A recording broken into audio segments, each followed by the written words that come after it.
Hello students, आज हम लोग हाइपर कॉन्जुगेशन की बात करेंगे। और जैसे कि आपने रेजोनेंस पहले पढ़ लिया है, रेजोनेंस की बात हमने पहले कर ली है। तो आज हाइपर कॉन्जुगेशन देखते हैं कि हाइपर कॉन्जुगेशन क्या होता है। तो अगर इसके लिटरल मीनिंग को देखते हैं तो it's hyper means excessive, right. तो इट्स अ एक्सेसिव कॉन्जुगेशन। और कॉन्जुगेशन क्या था? तो जैसे हमने देखा कि ऑल्टरनेटिव पाई बॉन्ड में एक कॉन्जुगेशन होता है ना। इस तरह से इलेक्ट्रॉन जो है वो अपनी पोजीशन को शिफ्ट करते हैं, जिसको हमने रेजोनेंस में पढ़ा था। तो here is a case of excessive conjugation. तो ऐसा वर्ड क्यों कह रहे हैं कि ये एक्सेसिव कॉन्जुगेशन है? इसका रीज़न ये है कि यहाँ पे जो सिग्मा बॉन्ड होता है, कार्बन और हाइड्रोजन का सिग्मा बॉन्ड, ये पार्टिसिपेट करता है कॉन्जुगेशन पे। बड़ी अजीब सी बात हुई ना। जैसे हमें पता है कि जो पाई बॉन्ड है वो डी लोकलाइजेबल होता है, और रेजोनेंस हमने देखा कि पाई इलेक्ट्रॉन की डी लोकलाइजेबिलिटी की वजह से हम रेजोनेंस पढ़ते हैं। लेकिन यहाँ पे क्या है, जो सी एच का सिग्मा बॉन्ड है वो कॉन्जुगेशन में पार्टिसिपेट करेगा, इसीलिए इसे हाइपर कॉन्जुगेशन कहते हैं। And it is also called as no bond resonance, क्योंकि आप हाइपर कॉन्जुगेटिंग स्ट्रक्चर में देखोगे कि between C and H plus there is a no bond, right. तो पहले इसके डेफिनेशन को देखते हैं कि हाइपर कॉन्जुगेशन क्या है। तो hyper conjugation is the interaction of the electrons in sigma bond, वो भी किसका होगा, यूजुअली सी एच और सी सी, विद एन एडजेसेंट एम्प्टी और partially field p orbital or a pi orbital to give extended molecular orbital that increases the stability of system। इसका मतलब ये system के स्टेबिलिटी को बढ़ाने वाला एक ऐसा प्रोसेस है जहाँ पे सिग्मा बॉन्ड और एम्प्टी p ऑर्बिटल के बीच में इंटरेक्शन होता है ना। तो जैसे इस डायग्राम में आप देख पा रहे हैं, यहाँ पे ये जो है, जिसको मैं अभी येलो से शेड कर देता हूँ, दिस वन, ये आपका एम्प्टी ऑर्बिटल है क्योंकि इसे पॉजिटिव चार्ज से दिखा रहे हैं, और ये सी एच बॉन्ड का इलेक्ट्रॉन पेयर है, और ये दोनों आपस में क्या है, लाई पैरेलल टू ईच अदर है, राइट। तो इसको हम कहते हैं कि ओवरलैप्ड है। तो इस ओवरलैपिंग की वजह से इलेक्ट्रॉन का अट्रैक्शन या मूवमेंट, माइग्रेशन टूवर्ड्स किसकी तरफ होगा, पॉजिटिव चार्ज की तरफ होगा।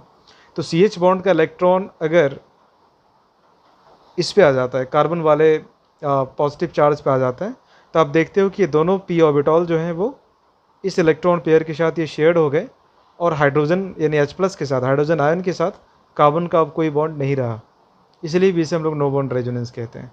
जैसे हमने देखा कि hyper conjugation is a factor in explaining why increasing the number of alkyl substituents on a carbocation और radical centre leads to the increase in stability.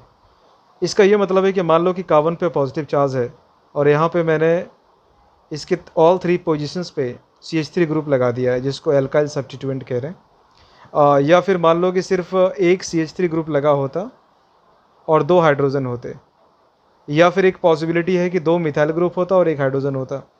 That means कि हम लोग सेकेंडरी, प्राइमरी और टर्शियरी की बात कर रहे हैं। ये 1 डिग्री कार्बोकेटायन है और ये 3 डिग्री कार्बोकेटायन है। तो इस स्टेटमेंट के अकॉर्डिंग 3 डिग्री कार्बोकेटायन की स्टेबिलिटी ज़्यादा होगी, क्योंकि यहाँ पर एल्काइल सब्स्टिट्यूएंट या मिथाइल सब्स्टिट्यूएंट का नंबर ज़्यादा है। तो ऐसा क्यों होगा? इस क्वेश्चन का आंसर हमें हाइपर कॉन्जुगेशन देता है। जितने अधिक कॉन्जुगेशंस होंगे सी एच बॉन्ड और कार्बन पॉजिटिव चार्ज के बीच में, स्टेबिलिटी उतनी ज़्यादा होगी, ठीक है। तो इसको एक और एग्जांपल्स हम लोग देखते हैं। जैसे आप यहाँ पे देखेंगे कि जो ये सी एच बॉन्ड है, इसका इलेक्ट्रॉन पेयर इस पॉजिटिव चार्ज के साथ ओवरलैपिंग में है। तो ये बॉन्ड यहाँ पे जो इलेक्ट्रॉन पेयर होगा इस सी एच सिग्मा बॉन्ड का, ये इस पर माइग्रेट करेगा, मूव करेगा, और इस तरह की एक स्ट्रक्चर बन जाएगी जिसमें हाइड्रोजन प्लस के साथ कार्बन का कोई लिंकेज नहीं होगा, है ना। तो हम कह सकते हैं कि the empty p orbital associated with the positive charge at the carbocation centre is in the same plane with one CH sigma bond. इसका मतलब ये सिग्मा बॉन्ड जिसको मैंने शेड कर दिया है, ये और ये पॉजिटिव चार्ज, ये दोनों सेम प्लेन पे हैं। This geometry means the electrons in the sigma bond can be stabilised by an interaction with the empty p orbital. तो ये जो इलेक्ट्रॉन पेयर होगा ना, यानी कि जो पॉजिटिव चार्ज होगा, इस इलेक्ट्रॉन पेयर के साथ स्टेबलाइज हो सकता है ऑर्बिटल्स को ओवरलैप करके।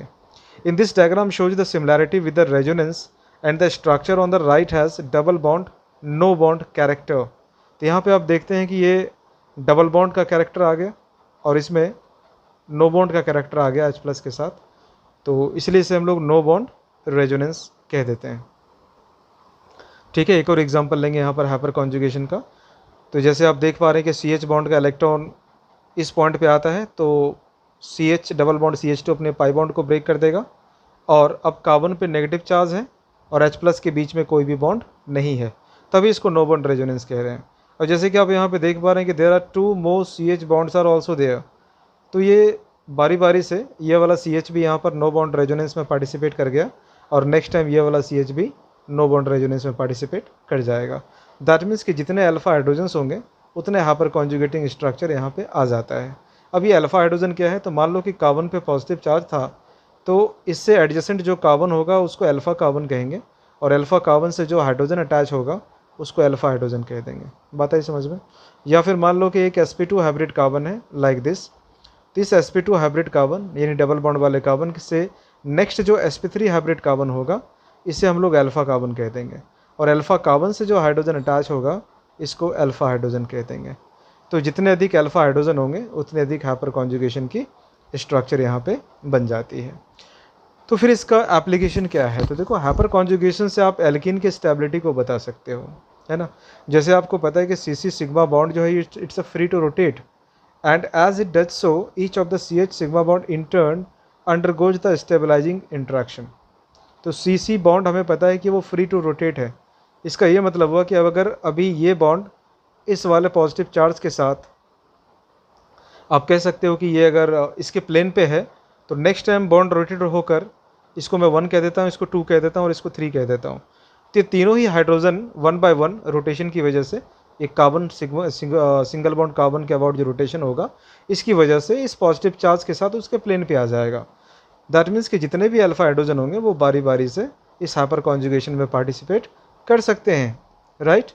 तो जितने अधिक हाइपर कॉन्जुगेशन की स्ट्रक्चर होगी उतनी अधिक स्टेबिलिटी होगी। तो क्या लिखा है, the more hyper conjugation there is the greater the stabilisation. तो number of hyper conjugating structure कितने होंगे, that is equal to number of hydrogen alpha hydrogens, right. तो हम ये भी कह सकते हैं कि stability of alkene is directly proportional to number of alpha hydrogen. ठीक है, ये समझ में आ रहा है। तो मान लो कि मैं यहाँ पर एक एग्जांपल दे देता हूँ कि पॉजिटिव चार्ज को मैंने यहाँ पे प्लेस किया है और यहाँ पे मैंने मिथाइल ग्रुप लगा दिया है, ठीक है। तो आपको 2 पोजीशंस यहाँ पे देख रहे हो आप, और सेकंड पार्ट में पॉजिटिव चार्ज मैंने यहाँ पे लगाया और इन 2 पोजीशंस पे मैंने मिथाइल ग्रुप लगा दिए। तो आप अल्फा हाइड्रोजन काउंट कर लो, ये 2 अल्फा कार्बन से, तो एक साइड में अल्फा पे 2 हाइड्रोजन है, 2 अल्फा हाइड्रोजन, और दूसरी साइड जिस तरफ मिथाइल लगा है ना वहाँ पे सिर्फ 1 अल्फा हाइड्रोजन है। तो यहाँ पे total of 3 alpha hydrogen present है, राइट। और सेकंड स्ट्रक्चर में आप देखोगे कि 1 अल्फा हाइड्रोजन यहाँ पर है और 1 अल्फा हाइड्रोजन यहाँ पर है। That means only 2 alpha hydrogens are there. That means कि फर्स्ट वाला जो स्ट्रक्चर था हमारा वो ज़्यादा स्टेबल था सेकंड वाले स्ट्रक्चर से। तो क्या इसका कोई एप्लीकेशन या फिर कोई इफेक्ट है, तो यस होगा। जैसे कि बॉन्ड लेंथ में आप देखते हो कि रेजोनेंस की तरह हाइपर कॉन्जुगेशन भी बॉन्ड लेंथ को अफेक्ट करता है। कैसे, तो मान लो कि हमने प्रोपीन का एग्जाम्पल ले लिया, ये प्रोपीन है, एक प्रोपीन का एग्जाम्पल लिया जहाँ पर हाइपर कॉन्जुगेशन प्रेजेंट है। तो CC बॉन्ड जो यहाँ पर लेंथ आप देखोगे ना, ये 1.488 एंगस्ट्रॉम है। CC बॉन्ड की बात मैं कर रहा हूँ, इस वाले की, राइट। और अगर ये एथिलीन होता, C डबल बॉन्ड C होता, तो इसकी बॉन्ड लेंथ होती 1.334 एंगस्ट्रॉम, राइट। तो दोनों तो कार्बन कार्बन डबल बॉन्ड है ना, तो दोनों की लेंथ तो बराबर होनी चाहिए, लेकिन लेंथ बराबर नहीं होगी। क्यों? हाइपर कॉन्जुगेशन की वजह से ये जो बॉन्ड है आपका, ये वाला बॉन्ड, ये भी सिंगल बॉन्ड कैरेक्टर में आ जाएगा, क्योंकि जब ये CH बॉन्ड यहाँ से बॉन्ड को फॉर्म करता है पाई बॉन्ड, तो नेगेटिव चार्ज इस पर आ जाता है ना। तो ये सिंगल बॉन्ड की तरह बिहेव करता है। तो एक हम कह सकते हैं कि जो प्योर डबल बॉन्ड कैरेक्टर था एथीन के केस में, ऐसा हमें प्रोपीन में देखने को नहीं मिलेगा बिकॉज ऑफ हाइपर कॉन्जुगेशन। तो बॉन्ड की लेंथ क्या हो गई, बढ़ गई, यानी कि डबल बॉन्ड की लेंथ जो है, CC डबल बॉन्ड की लेंथ वो छोटी होती है कार्बन कार्बन सिंगल बॉन्ड के कंपैरिजन में, है ना। तो यहाँ पे जहाँ पे प्योर डबल बॉन्ड कैरेक्टर है वहाँ पर बॉन्ड की लेंथ कम है, और जहाँ पे पार्शियल डबल बॉन्ड का कैरेक्टर है वहाँ पर बॉन्ड की लेंथ ज़्यादा है, मतलब पार्शियल सिंगल बॉन्ड कैरेक्टर या पार्शियल डबल बॉन्ड कैरेक्टर। तो नंबर ऑफ अल्फा हाइड्रोजन के अकॉर्डिंग हम लोग कह सकते हैं कि 3 डिग्री कार्बोकेटाइन मोर स्टेबल होगा 2 डिग्री से और मोर स्टेबल होगा 1 डिग्री से। तो याद रखना कि एल्कीन की स्टेबिलिटी और कार्बोकेटाइन की स्टेबिलिटी, ये दोनों ही अल्फा हाइड्रोजन को आप लोग काउंट करके बता सकते हो। पहले रेजोनेंस चेक कर लोगे कि where there is a resonance और नॉट। अगर रेजोनेंस प्रेजेंट नहीं है तो अल्फा हाइड्रोजन को काउंट करके हाइपर कॉन्जुगेशन स्ट्रक्चर से स्टेबिलिटी बता देंगे। और अगर मान लो कि हाइपर कॉन्जुगेशन में number of alpha hydrogen common है दो कार्बोकेटाइंस के बीच में, तो फिर हम लोग इंडक्टिव इफेक्ट की बात करेंगे, है ना। तो रेजोनेंस हमने पढ़ लिया, हाइपर कॉन्जुगेशन आज पढ़ रहे हैं, तो आने वाले टाइम में मैं आपको इंडक्टिव इफेक्ट भी बताऊंगा। लेकिन वो माइनर इफेक्ट है, उसकी स्ट्रेंथ काफ़ी कम होती है, तो ज़्यादा इंपॉर्टेंट हमारे लिए हाइपर कॉन्जुगेशन और रेजोनेंस ही है, ठीक है। इसमें कुछ और एग्जांपल मैं आपको यहाँ पे बताने जा रहा हूँ। जैसे 3 डिग्री रेडिकल है, यहाँ पे भी अल्फा हाइड्रोजन आप ज़्यादा देखोगे। It's a 2 degree free radical, 1 degree free radical and methyl free radical. तो स्टेबिलिटी यहाँ पे कैसे देख रहे हैं हम लोग, अल्फा हाइड्रोजन के अकॉर्डिंग देख रहे हैं। तो एक मैं स्ट्रक्चर बना के आपको फिर से बताता हूँ कि आप लोग हाइपर कॉन्जुगेशन का स्ट्रक्चर कैसे ड्रॉ करोगे, ठीक है। तो इस बार मैं स्ट्रक्चर बना रहा हूँ। कार्बोकेटाइन का केस ले लेते हैं, ये पॉजिटिव चार्ज यहाँ पे और 2 वैलेंसी यहाँ पे है, ठीक है। तो बॉन्ड की मूवमेंट कैसे होगी, तो यहाँ पे CH बॉन्ड का जो इलेक्ट्रॉन होगा यहाँ पे आ जाएगा, और एक रेजोनेंस की तरह स्ट्रक्चर हम बना पाएंगे। एक H है, एक H है, यहाँ पे C आ गया, डबल बॉन्ड C आ गया, ये 2 वैलेंसी है और H प्लस यहाँ पे आ गया, राइट। तो इसको हम लोग नो बॉन्ड रेजोनेंस इसलिए कहते हैं।